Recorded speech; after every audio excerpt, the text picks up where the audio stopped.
Kisah ini diceritakan oleh sahabat Al-Fakir ketika sowan Habib Lutfi. Kisah ini sontak membuat hati sahabat Al-Fakir terkaget-kaget. Awalnya sahabat Al-Fakir yang merupakan lulusan Kairo Mesir, menikah dengan seorang wanita anak kiai asal Pekalongan. Selang beberapa tahun sahabat Al-Fakir mempunyai anak laki-laki. Ketika anaknya masih bayi, sahabat Al-Fakir beserta istri dan anaknya menyempatkan waktu untuk sowan Habib Lutfi bin Yahya di dalam Pekalongan. Tujuan utama sahabat Al-Fakir sowan Habib Lutfi bin Yahya adalah untuk meminta barokah tahnik dari Habib Lutfi bin Yahya untuk putra pertama anak dari sahabat Al-Fakir. Tahnik adalah menyuapi bayi dengan sepotong kurma, atau roti atau makanan lainnya, yang sebelumnya dikunyahkan dulu oleh orang yang akan menyuapi. Tahnik juga sering dilakukan oleh Habib Umar bin Hafiz Yaman, kepada anak-anak dari tamu beliau yang ingin ditahnik. Karena dipercaya bahwa sisa makanan yang dimakan dari orang-orang yang mulia di sisi Allah Subhanahu wa Ta'ala akan membawa keberkahan. Kembali ke cerita, seperti biasa, di dalam Habib Lutfi bin Yahya selalu dipenuhi oleh tamu yang ingin sowan dan berjumpa dengan Habib Lutfi bin Yahya. Ketika sahabat Al-Fakir sedang menunggu di ruang tamu dalam bersama para tamu lainnya, alhamdulillah Habib Lutfi ketika itu turun dan menemui para tamu. Tiba-tiba majulah salah satu dari tamu Habib Lutfi, sambil menyerahkan sodakoh yang berwujud amplop besar dan tebal kepada Habib Lutfi. Dalam pikiran sahabat Al-Fakir, Habib Lutfi tidak akan menerima, karena Habib Lutfi yang terkenal wali dengan sifat zuhudnya. Masya Allah, ternyata di luar dugaan, Habib Lutfi menerima amplop besar dan tebal tadi, sambil tersenyum mendoakan tamu yang menyerahkan amplop tadi. Kemudian dalam hati sahabat Al-Fakir menggerutu lagi dan berkata, enak ya jadi Habib Lutfi, duduk di rumah dikasih uang orang. Subhanallah, sahabat Al-Fakir kembali tercengang, tiba-tiba Habib Lutfi berdiri berjalan keluar dalam, menghampiri seorang nenek-nenek yang berjualan sambil menggendong dunak. Dan di luar dugaan, ternyata Habib Lutfi memberikan amplop tebal dan besar yang dikasih oleh tamu tadi kepada nenek tersebut, tanpa membuka dulu dan mengurangi isi amplop tadi. Masya Allah, sahabat Al-Fakir dalam hati menangis, dan terharu melihat sikap Habib Lutfi tadi, dan berkata dalam hati, mungkin saja Habib Lutfi bisa membaca hati para tamu-tamunya. Tapi Al-Fakir meyakini dari kisah tadi Habib Lutfi adalah wali Allah yang hatinya terlepas dari cinta dunia, dan juga untuk menjaga agar hati para tamu tidak buruk sangka. Karena buruk sangka kepada wali Allah bisa memancing kemarahan Allah Subhanahu wa Ta'ala kepada kita. Wallahu a'lamu bishawab. Berikut adalah kata mutiara dari Habib Lutfi bin Yahya yang sangat luar biasa. Sikap kedisiplinan dan kejuangan kita tidak hanya didasari sebagai tuntutan kedinasan, tetapi diwujudkan pengamalan keimanan dan ketakwaan kepada Allah Subhanahu wa Ta'ala. Apabila kita tidak mau berpikir jauh tentang kecenderungan melunturnya kecintaan kepada para ulama dan tanah air, sulit dipertahankan lebih lanjut dengan apa yang sering kita dengungkan cinta tanah air NKRI harga mati. Kadang ketika memiliki istri muda, khawatir jangan-jangan menjadi janda muda.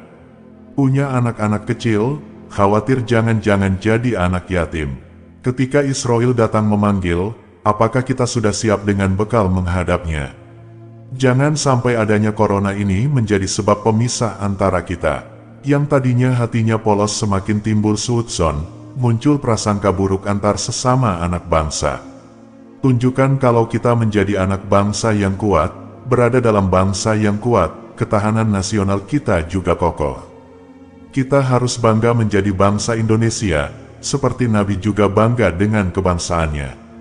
Ayam Bangkok itu, netes lahir di Indonesia, cari makan di Indonesia, tidurnya di Indonesia, matinya juga mungkin di Indonesia, tapi ia tidak pernah bangga dengan Indonesia, wong kemana-mana Bangkok terus.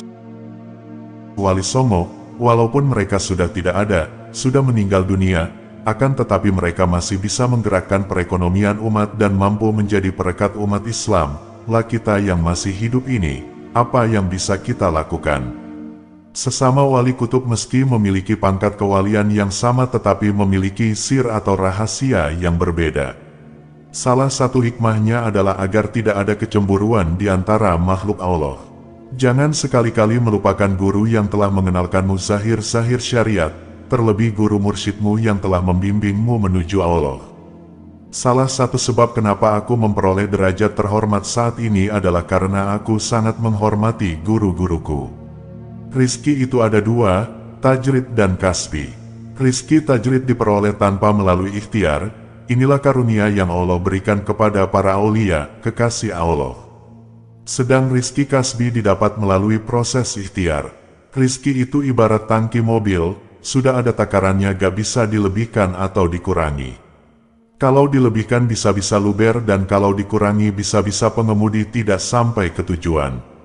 Kasih sayang seorang wali itu sama seperti kasih sayang seorang ibu kepada anaknya. Bahkan mereka rela menanggung azab yang turun di umat mereka. Begitulah sifat para aulia.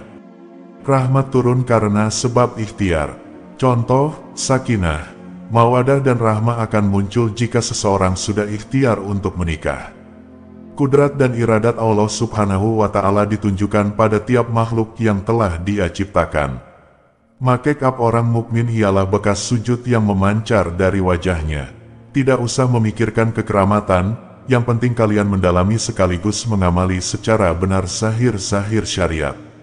Aku tidak pernah belajar komunikasi dengan arwah di alam barzakh. Aku bisa karena memiliki mahabbah kecintaan kepada mereka. Ilmu seperti itu tidak usah dipelajari, berbahaya, karena kalian belum bisa membedakan mana arwah para wali dan mana arwah yang merupakan jelmaan iblis. Hikmah di balik tanaman yang diletakkan di atas kuburan adalah untuk meringankan azab si ahli kubur. Karena selama tanaman itu masih hijau, dia tanaman bertasbih memujinya. Hal inilah yang menjadi sebab turunnya rahmat diringankan siksaan si ahli kubur.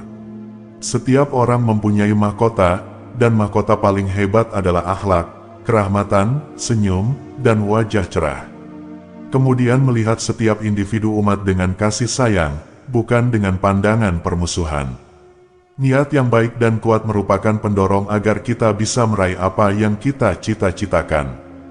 Jika kamu bekerja jangan hanya berniat sekedar untuk mencari rezeki, namun bercita-citalah agar dirimu semakin dekat dengan Allah Subhanahu wa Ta'ala, Sang Pemberi rezeki. Salah satu penyakit hati yang berbahaya adalah hasud.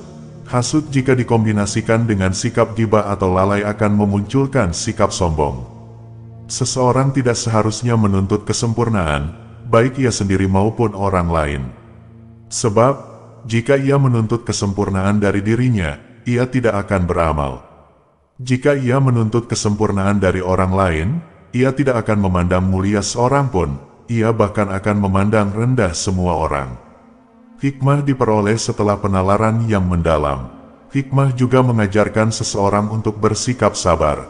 Orang yang belajar dan mengajar serta mengamalkan ilmunya, ia mengetahui tanda-tanda kebesaran Allah Subhanahu wa Ta'ala dan Allah melapangkan dadanya untuk siap menerima macam-macam ilmu. Jika sulit mencari alasan untuk menghormati pemeluk agama lain, alasan bahwa dia adalah manusia ciptaan Allah saja sudah cukup. Boleh jadi rezekimu berupa keselamatan dan kesehatan, mungkin juga ditutupinya setiap kesalahanmu, atau diselamatkan dari keburukan, atau orang suka padamu, atau keluarga yang menghangatkanmu. Jangan membatasi rezeki hanya pada materi. Mensucikan diri penting, tidak mungkin tidak karena perang dan permusuhan disebabkan oleh kotornya hati, hasud, dengki, dan amarah.